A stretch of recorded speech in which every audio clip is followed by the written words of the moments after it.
Olá pessoal, tudo bem? Vamos continuar com as nossas aulas de direito penal, de direito constitucional hoje, né?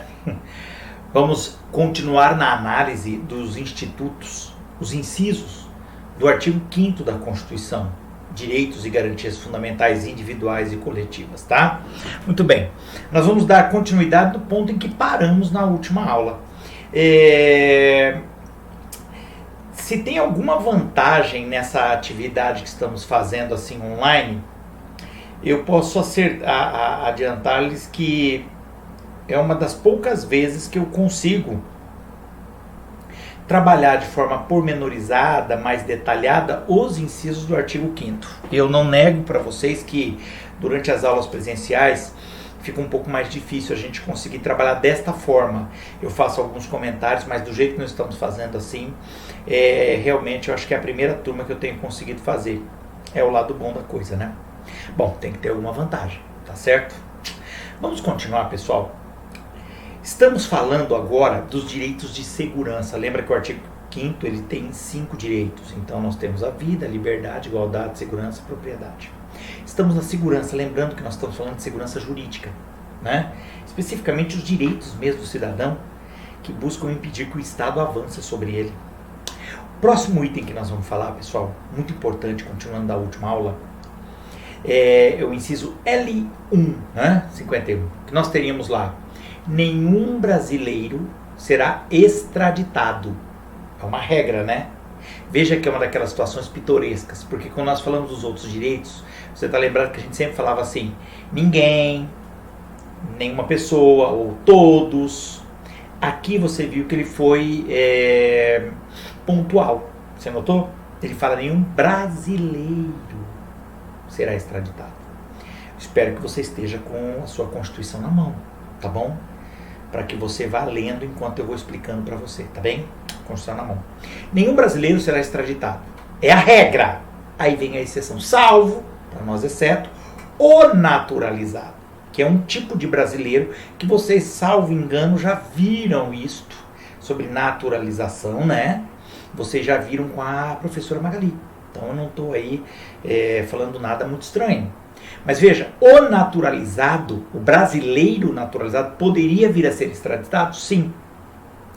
Ele fala: em caso de crime comum praticado antes da naturalização ou de comprovado envolvimento em tráfico ilícito de entorpecente e drogas afins na forma da lei. Pessoal, aqui tem uma regra muito legal, muito importante, né?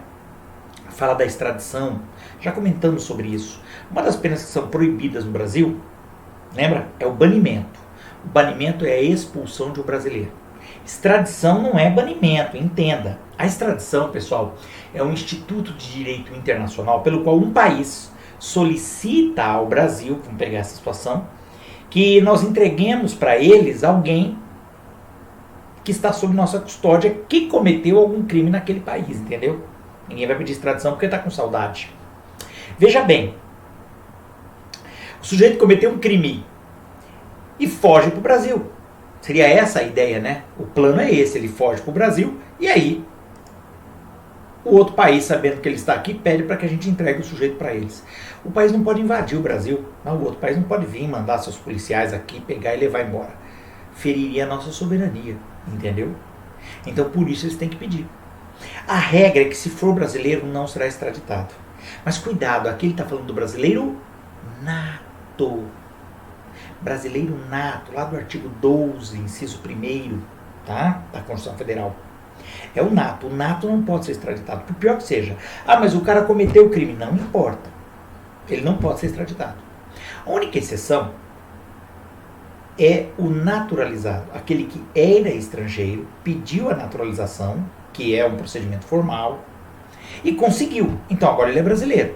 Mas quando que ele poderá ser extraditado? Atenção, só 2 situações. Primeiro, se ele cometeu crime comum. Crime comum, roubo, homicídio, estupro, sabe? Estelionato, crime comum. Depois nós vamos entender qual é a diferença do crime comum, tá? Ele cometeu um crime comum. Mas ele cometeu esse crime antes dele ser naturalizado. Vocês vão lembrar que em direito penal vale a lei do momento em que você comete o crime, né? Se quando ele cometeu o crime, ele era estrangeiro, Então ele poderá vir a ser extraditado. O sujeito comete um crime num outro país, corre para o Brasil, pede naturalização, conseguiu a naturalização, agora ele é brasileiro. Opa, legal. O país descobre que ele está aqui, pede a extradição. Podemos extraditá-lo. Porque quando ele cometeu o crime comum, ele não era ainda brasileiro, ele era estrangeiro. Tudo bem? Beleza? Tem aí um lapso temporal a ser considerado. A segunda hipótese para a extradição de naturalizado é ele estar envolvido com o tráfico de drogas. Nós temos uma lei que trata disso, né? A lei de drogas. E se ele estiver envolvido, veja que não está falando que ele é o traficante. Não. Exige apenas envolvimento. Entendeu? Pode até ser um braço frágil, uma ação menos relevante dentro do crime de tráfico. Mas mesmo assim, se ele está envolvido e for pedida a extradição, ele será extraditado. Na primeira hipótese, ele tem que ter cometido o crime comum antes de ser naturalizado brasileiro. Na segunda hipótese, não importa. Está envolvido com o tráfico? Não importa se ele se envolveu quando ele era estrangeiro, não importa se ele se envolveu após ele ser naturalizado. Será extraditado da mesma forma. Com o tráfico não há abertura. Tudo bem? Bacana? Ô João, quer dizer que se ele é brasileiro nato, ou se ele cometeu um crime comum, depois que ele tinha já se tornado brasileiro naturalizado, ele não vai ser extraditado? Não. Mas, pô, aí fica fácil, né? É só correr pro Brasil. Meu rei, não é bem isso. Ele só não será extraditado. Mas o que acontece na prática? O Brasil pede que o país mande para cá a sentença penal condenatória, tá? E o STJ dará o exequatur, isto é, a execução, mandará executar a pena aqui no Brasil. Então ele ficará preso numa prisão brasileira. Entendeu a ideia? Não será extraditado para outro país para cumprir pena lá. A sentença que vem para cá e ele cumpre aqui. Claro, não pode ser uma sentença de morte, de trabalhos forçados, pena cruel, tem que estar dentro das penas possíveis no Brasil. Mas a nossa justiça informa o país estrangeiro e eles já dão um jeito de preparar a sentença para estarmos conformes. Outra situação de estrangeiro é o 52. Diz assim, não será concedida extradição de estrangeiro por crime político ou de opinião. Na verdade é uma exceção, né? O brasileiro pode ser extraditado? Regra, não. A não ser naquelas duas situações que eu acabei de citar. E o estrangeiro pode ser extraditado? Pode! Pediu a extradição, ele cometeu o crime, ele vai ser extraditado, não tem problema nenhum, estrangeiro. Ele só não será em duas situações, entendeu? Se ele está sendo acusado lá no país, não de crime comum, mas de crime político ou de crime de opinião. O que é isso? Pessoal, a grosso modo, tá? Isso aqui dá para fazer um livro, mas vamos lá. Crime de opinião é quando o sujeito é condenado pela conduta de expressar o seu pensamento, de manifestar críticas contra o governo, contra os governantes, entendeu a ideia? Isso seria crime de opinião. Para nós, é crime falar mal do governante, se manifestar contra o governo. Até ontem eu falava que não era não. Que era direito constitucional, manifestação do pensamento, direito de reunião.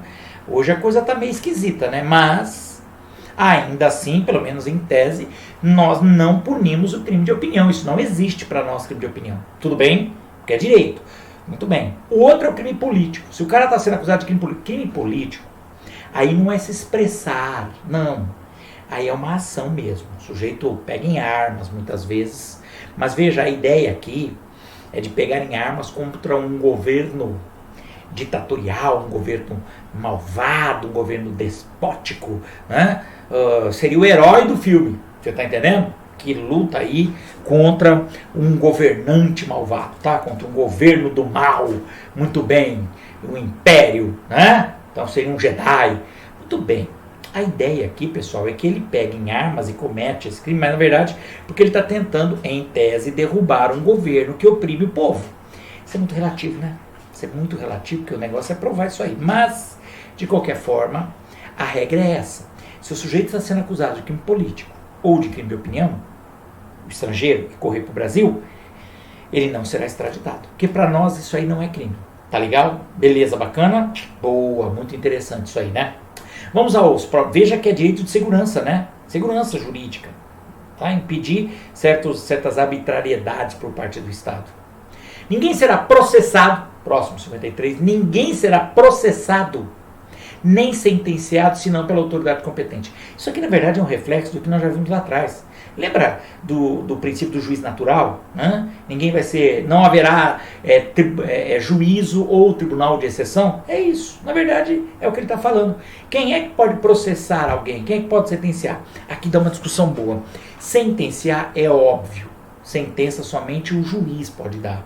Então, só uma autoridade judiciária. Quanto ao processo, há quem diga que aqui nós estamos falando do princípio do promotor natural, né? Porque quem inicia o processo em regra é o Ministério Público, tá? Então, há quem levante aí esse princípio do promotor natural, tá? Beleza? Bacana? Muito bem. Próximo inciso, ninguém será privado da liberdade ou de seus bens sem o devido processo legal. Aqui, pessoal, nós estamos diante de um princípio, de uma regra, de um direito na área processual. Aliás, essa linha é a gênese de todo o direito processual brasileiro, pessoal. É esse inciso 54. Tanto que ele fala que ninguém vai ser privado da liberdade dos seus bens sem o devido processo legal. O devido processo legal aqui nós temos o princípio do devido processo legal, né? Mas que tem origem anglo-saxã.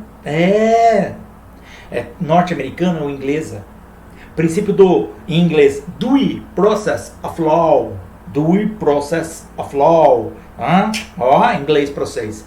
Muito bem. Ele está falando aqui, vamos dividir rapidamente, ninguém, de novo, brasileiro, estrangeiro, alienígena, né? Ninguém será privado da liberdade. Olha, como é que eu serei privado da liberdade? Regra geral, direito penal. Ou de seus bens. Quando que eu posso ser privado dos meus bens? Regra geral, direito civil, tributário, não é? Muito bem. Então ele está falando que tem que ter um regramento do devido processo legal, tá? Isso nós estamos falando do processo.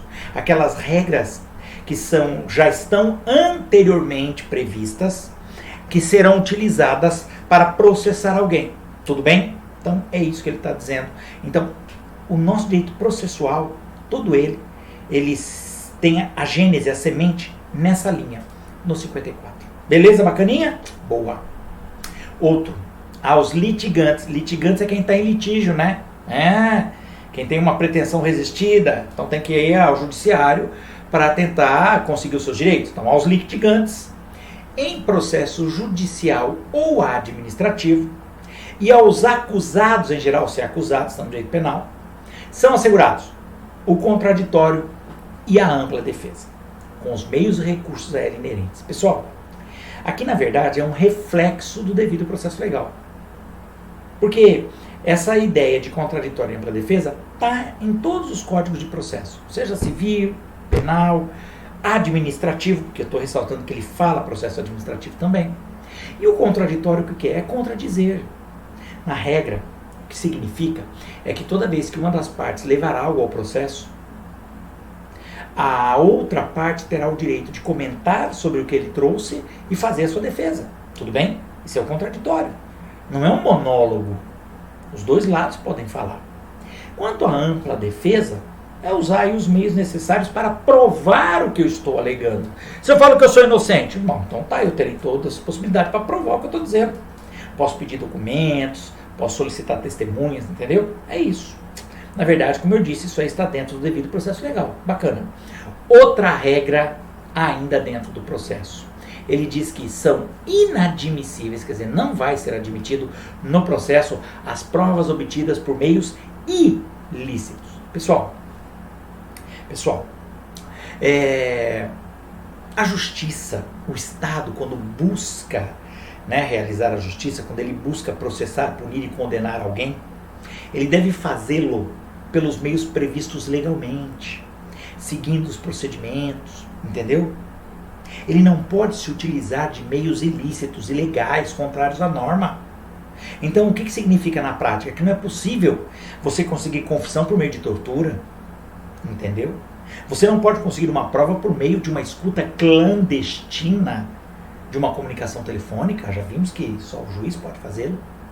Esses seriam meios ilícitos, entendeu? Um ponto interessante que ele fala no processo, né? Fala no processo. Apesar de estar escrito no processo, na verdade, durante o inquérito policial, criminal, também, viu, pessoal? Claro, não é possível usar meios ilícitos também no inquérito, tá? Então não é só no processo, não. Tudo bem? Então as provas têm que ser obtidas de forma legal. Se elas forem ilegais, o sujeito isso pode inclusive anular o processo todo. Todo. Vamos imaginar. A polícia pega um sujeito com drogas. Ele é usuário. Não vai dar nada para ele na prática, né? Ele é usuário. A polícia pega o sujeito, dá um couro no sujeito. Para ele dizer de quem ele comprou a droga, em que lugar. E aí ele corre até lá e pum, prende o meliante, o traficante. Queridos, se o traficante conseguir provar que chegaram a ele por meio da tortura, porque agrediram o sujeito, isso pode anular o processo por inteiro, viu? Percebeu? Mas, João, a prova foi quando a polícia chegou e pegou o traficante estava com droga, com arma, tal. Beleza, eu entendi. A prova tá ali, ele tá com droga. Só que essa inadmissibilidade de provas ilícitas, ela tem uma repercussão maior. Existe uma teoria norte-americana chamada os frutos da árvore envenenada, tá? Ele fala que se você tem uma árvore envenenada, todos os seus frutos que dali provém também serão envenenados. O que ele quer dizer na prática? Se você chegou às provas lícitas utilizando um meio ilícito, você acabou maculando todo o esquema, todas as outras provas. Entendeu? Bacana isso, né? Teoria dos frutos da árvore envenenada. Tá legal? Bacana, né? Muito bem. O outro ninguém será considerado culpado até o trânsito em julgado de sentença penal condenatória. Nossa Senhora! Esse inciso, você sabe que ele é um pano para manga danada. Na prática, veja bem, ninguém será considerado culpado até que transite em julgado a sentença penal condenatória. E por causa desse inciso, hoje, atualmente, é possível o sujeito responder em liberdade até a última instância. Percebe? Eu falo isso porque anteriormente, após a condenação em segunda instância, quer dizer, num tribunal, o sujeito obrigatoriamente iria preso, tá? Hoje entendeu-se que não. Claro, discutível.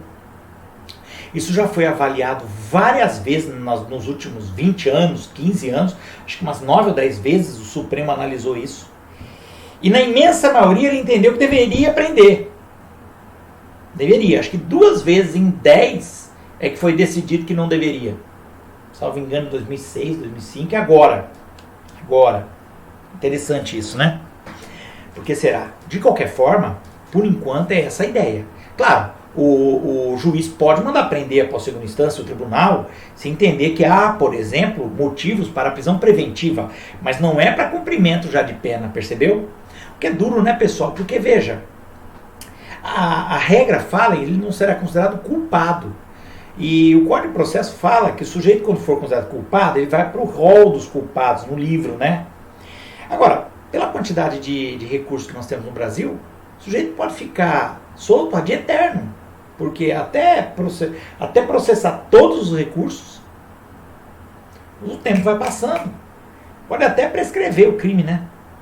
Mas é um ponto de muita discussão, tá? Não vou entrar nesses detalhes de penal, vocês já devem estar vendo isso, verão em processo penal também. Tá ok? Muito bem. O próximo inciso é interessante. Ele diz que o civilmente identificado não será submetido à identificação criminal, salvo nas hipóteses previstas em lei. Pessoal, civilmente identificado é aquele que se identifica por meio de documentos. Você mostra lá o teu RG, sua carteira de trabalho, pronto, está identificado. Identificação criminal é você ter colhido as suas impressões digitais, é o famoso tocar piano, né, na delegacia. Então, o que ele quer dizer com essa regra?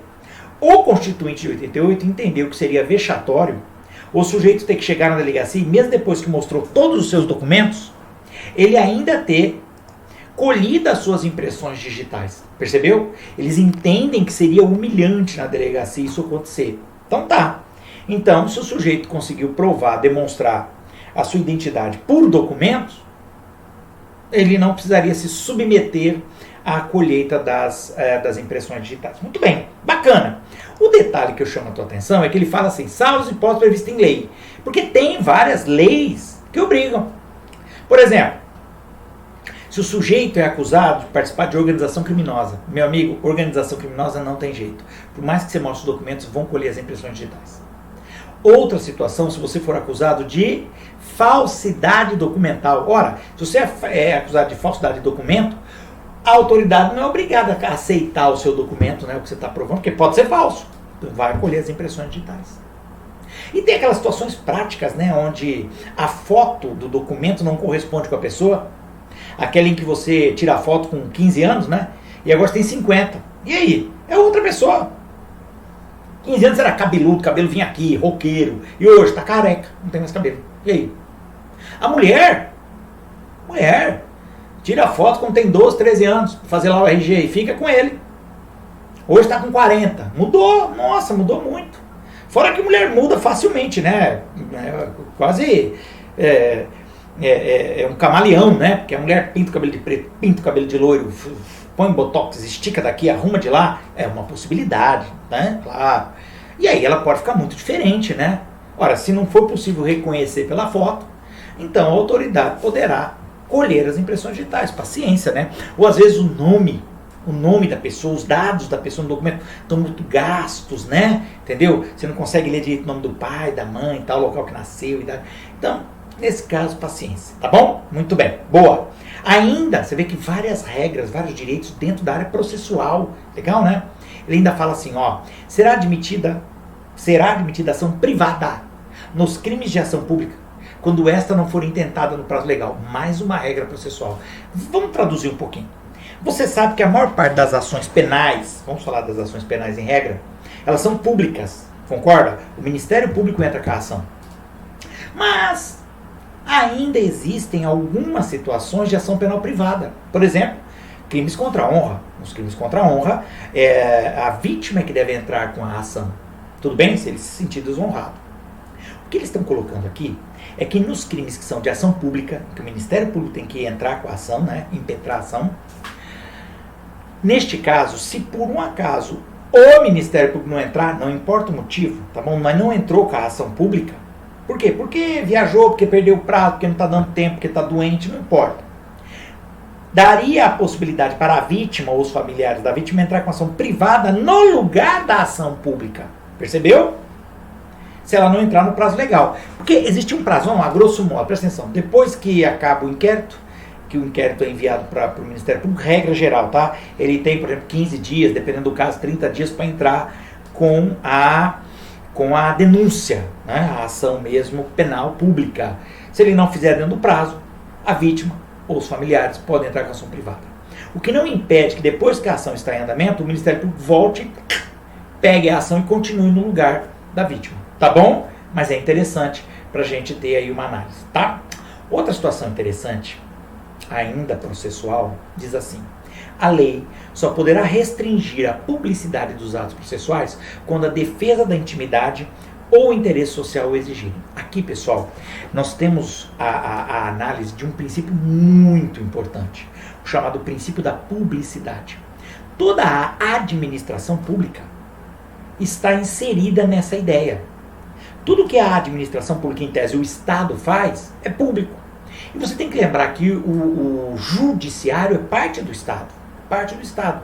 Então, em regra, os atos judiciais são públicos. São públicos, tá? Não tem problema nenhum, são públicos. O que ele traz é a situação de exceção. Quer dizer, quando que o ato processual não será público? Primeiro que a lei tem que dizer, por exemplo, o Código de Processo Civil, o Código de Processo Penal, ou alguma lei específica. Tudo bem? O ECA. Mas ele coloca aqui na Constituição os motivos. Claro que a lei coloca de forma mais pormenorizada. Nós não vamos entrar nos detalhes. Mas é que ele fala defesa da intimidade e interesse social. Interesse social, vamos pegar uma situação. Por exemplo, depois de uma eleição, o sujeito ganhou a eleição, toma posse no cargo, mas alguém entra com uma ação dizendo que a eleição foi fraudada, que ele comprou votos, Tudo bem, ele pode entrar com essa impugnação de mandato, chama. Mas esse processo ocorre em segredo de justiça. Mas por que ocorre em segredo de justiça? Por um interesse social. O sujeito está no cargo. Ele já está exercendo. E a princípio ele é inocente, lembra?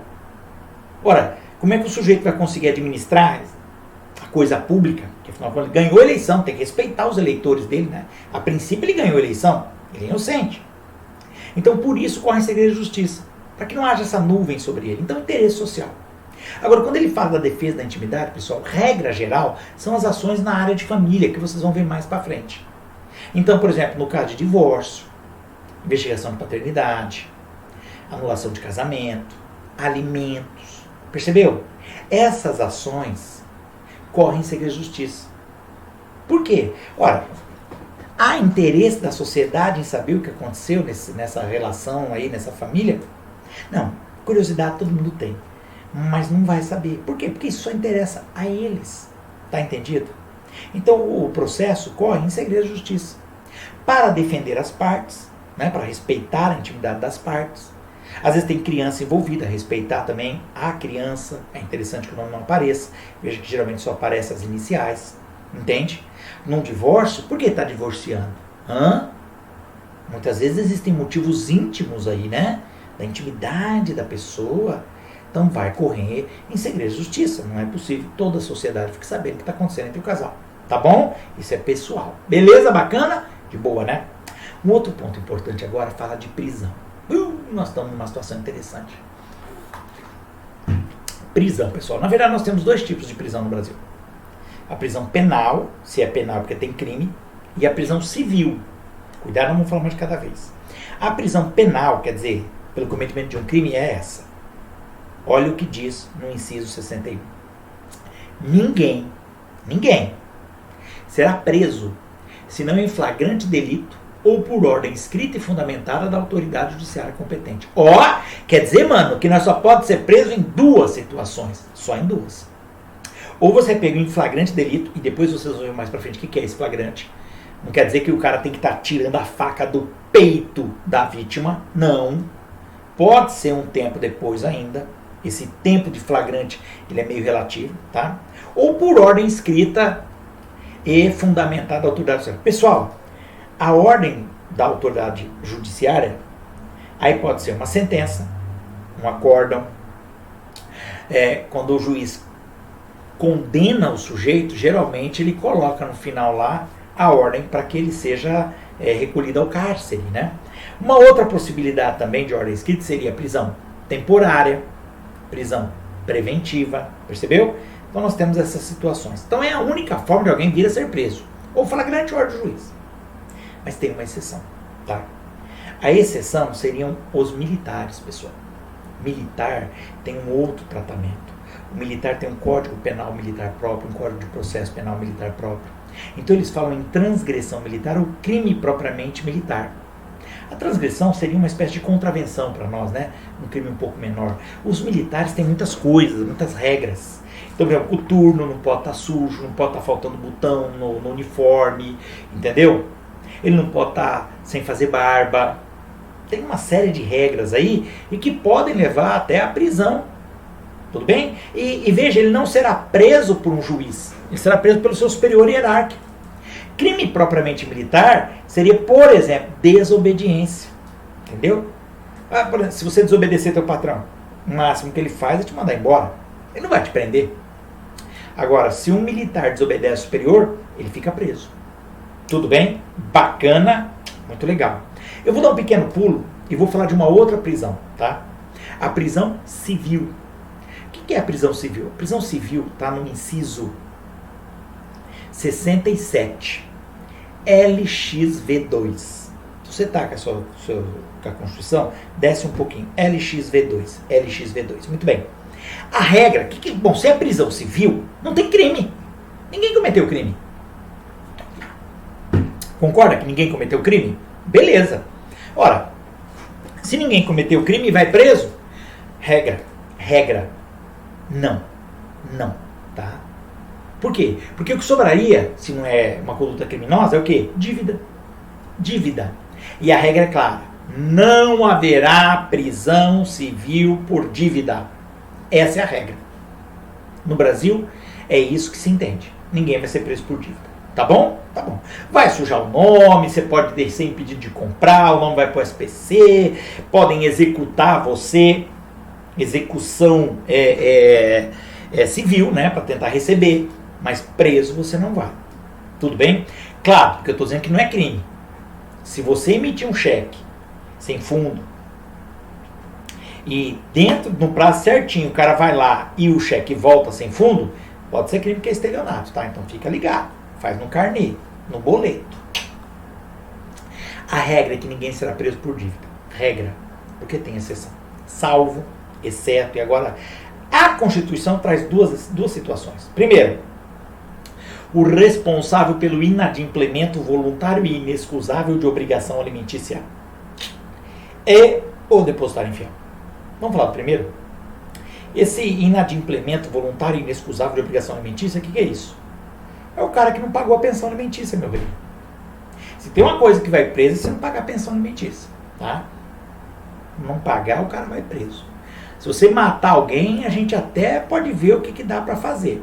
Mas se você não pagar a pensão, a casa vai cair. Não tem jeito, viu? Tá bom? É isso e matar passarinho. Outro crime ambiental também, o cara vai preso. Coisa de louco, hein? Pessoal, essa é uma regra, tá? Então, se o sujeito não paga a pensão alimentícia, ele pode vir a ser preso. Cuidado, ele não comete crime, porque não pagar a pensão é dívida.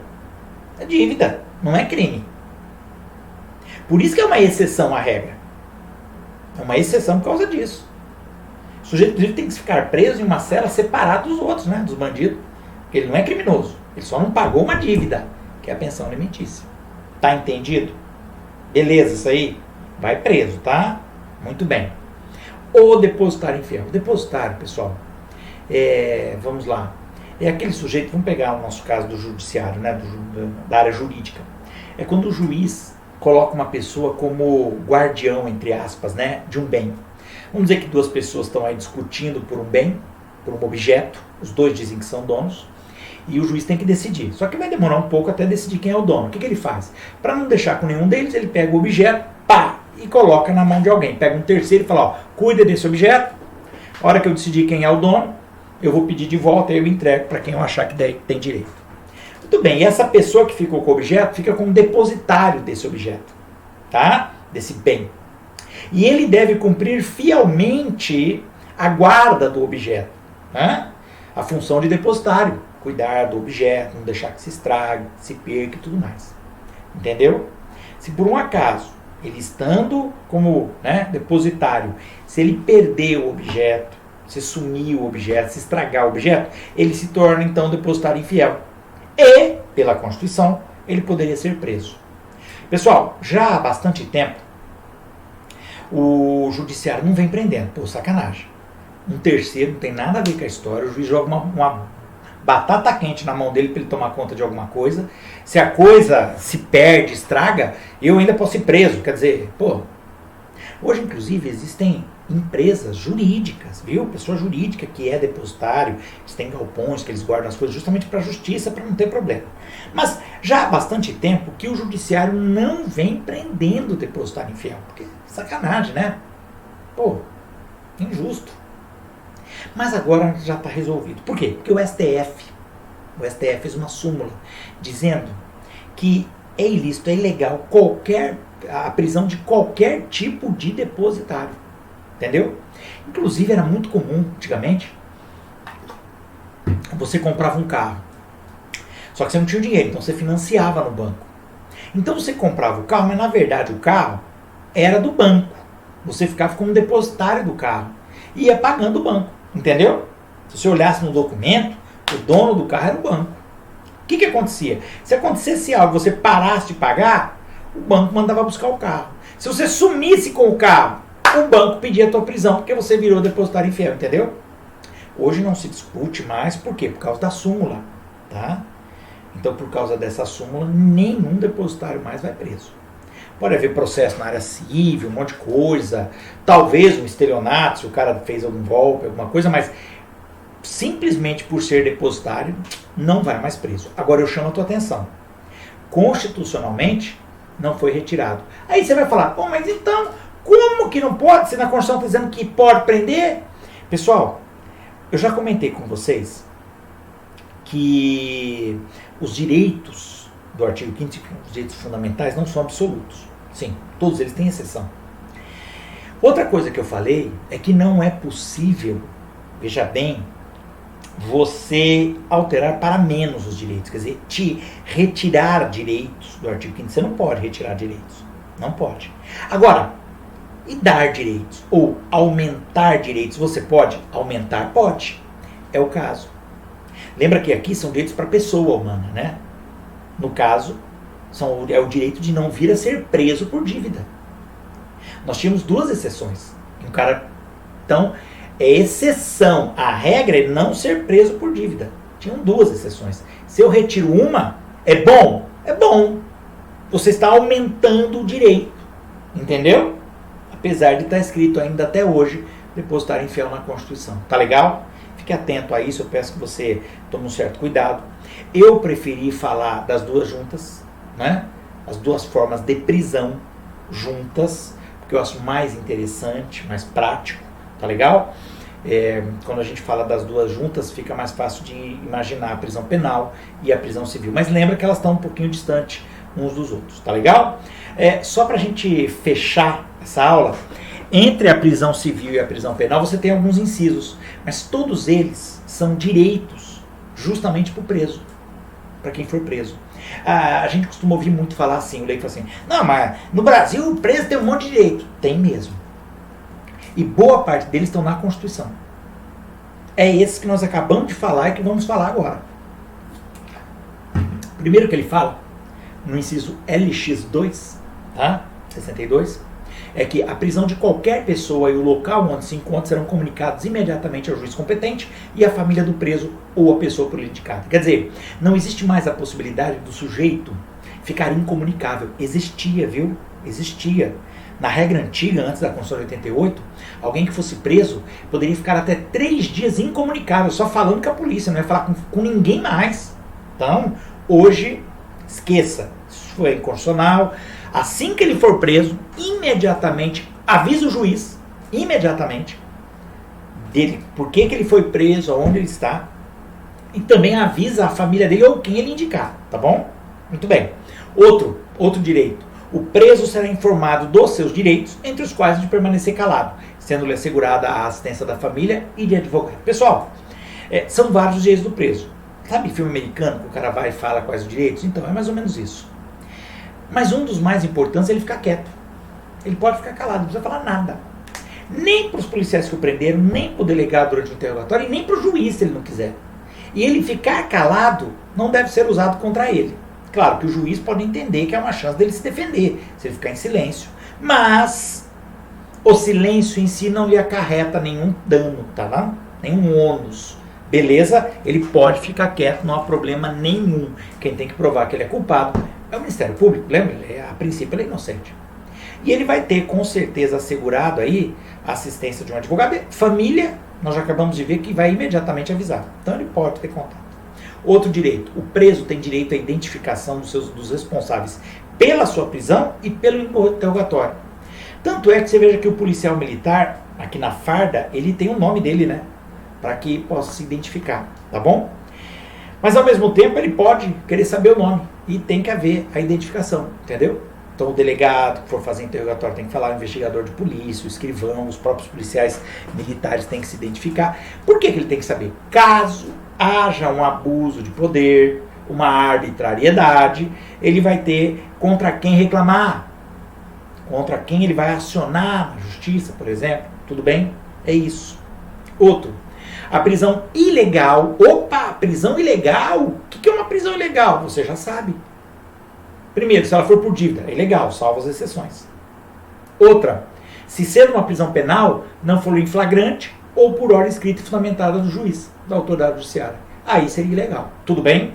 Então, a prisão ilegal será imediatamente relaxada pela autoridade judiciária. Percebeu agora por que quando o cara é preso, tem que avisar imediatamente o juiz, a autoridade judiciária? Porque ele vai verificar o porquê da prisão. Se ele perceber que é ilegal, ele imediatamente manda relaxar, manda soltar o sujeito. Hoje isso até ficou mais tem mais importante, tornou-se mais eficaz com aquela audiência que todo preso tem que passar dentro das 24 horas que ele é preso. Ele é preso hoje, amanhã ele já está na frente do juiz para conversar, entendeu? Para que o juiz ouça diretamente dele, não apenas do documento lá do delegado, que fez o auto de prisão, né? Dele diretamente, por que ele está preso. E aí, muitas vezes, dependendo do que ele falar, o juiz pode até soltá-lo, tá? E ainda, último direito envolvido nesse caso, ninguém será levado à prisão ou nela mantido quando a lei admitir a liberdade provisória com ou sem fiança. Pessoal, aqui é mais uma regra constitucional com mais um direito de preso que traz a possibilidade dele responder ao processo em liberdade, entendeu? Uma das formas é ele pagar uma fiança, deixar lá um valor, um objeto de valor, para responder em liberdade, para ganhar a confiança, vamos dizer assim, do juízo. Tá? Mas há situações em que ele pode também receber a liberdade provisória sem a fiança. Hoje, inclusive, com uma situação sui generis, que é a possibilidade hoje do juiz, no caso do sujeito ser preso por tráfico de droga. O tráfico de droga não tinha forma do cara vir a ser libertado. Tanto que a lei fala que não seria possível a liberdade provisória com fiança. Está escrito na lei de drogas. Ora, mas lá está escrito que não seria possível a liberdade provisória com fiança. Sabe o que a juizada está fazendo? Dependendo da situação, prende o cara por tráfico, mas pode dar a liberdade provisória sem fiança. Porque a lei fala que não pode liberdade provisória com fiança. Mas sem fiança não falou nada. Então eles dão a liberdade e o sujeito não precisa pagar a fiança. Pronto, está resolvido. Beleza? Nossa, João, mas tantos direitos para preso, tá bom. Primeiro que se o cara tá preso, tem que ter direitos, não deixou de ser humano. Tá bom. Mas outra coisa, pessoal, é que você tem que lembrar que a nossa Constituição foi feita logo depois do fim do regime militar, lembra? E muitos dos que fizeram essa Constituição passaram por momentos difíceis durante o regime militar, porque aí eles muitas vezes faziam parte de uma resistência armada, tal, foram presos, e não haviam essas regras. Então o sujeito poderia ser preso na casa dele de madrugada, ninguém falava onde ele estava, ele sumia, desaparecia, entendeu? Ele era muitas vezes torturado para falar alguma coisa. Então todas essas situações na nova Constituição foram colocadas para que não acontecessem mais, tá bom? Nós não temos mais crimes políticos, nós também não temos mais presos políticos. O que sobrou são os presos comuns, que acabam também se utilizando dessas regras, tá? A nossa Constituição ela é bastante garantista, isto é, ela traz muitos direitos para pessoas, eu já falei isso. Eu sinto falta um pouco mais de deveres, né? De obrigações, mas tudo bem. Então tá. Entendido, pessoal, até aqui? Beleza, bacana, de boa? Bom, muito bem. Vimos bastante coisa hoje, né, pessoal? Bastante coisa. Muito bem. Eu vou finalizar por aqui, porque já ficou bem longo o vídeo. Na próxima aula, nós vamos começar a falar de uma coisa muito legal. As garantias constitucionais. As garantias fundamentais. Porque até agora nós estamos falando de direitos. E vamos iniciar agora falando das garantias. Tá legal? Na próxima aula falaremos sobre isso. Um forte abraço a todos. Bons estudos. Deixem um ok aí no final do YouTube. Tá bom? Deixem lá o seu ok com o seu nome RA lá no nosso WhatsApp. Para servir como chamada virtual. Tá ok? E nós nos vemos na próxima aula. Qualquer dúvida, dê um alô no WhatsApp. Tá bom? Forte abraço a todos. Bons estudos. E ó, teremos aula amanhã, né? E depois teremos mais 2 aulas. E depois... Tá certo? Forte abraço a todos, bons estudos, fui!